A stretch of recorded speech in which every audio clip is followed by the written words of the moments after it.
Asia cup খেলতে ঢাকা ছাড়ল বাংলাদেশ দলের প্রথম বহর। দ্বিতীয় বহর যাবে সন্ধ্যা 6:30টায়।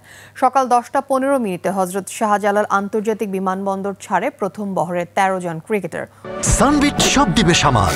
সানবিট ম্যাজিক প্রেস ডিশওয়াশিং এর মাথা ঘোরানো সলিউশন।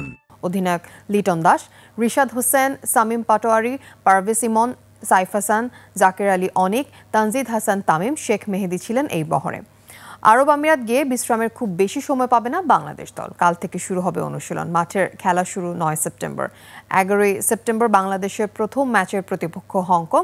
বর্তমান ফর্ম ও কঠোর অনুশীলন ক্যাম্প আত্মবিশ্বাস যোগাচ্ছে টাইগারদের। লক্ষ্য শিরোপা নিয়ে ঘরে ফেরা।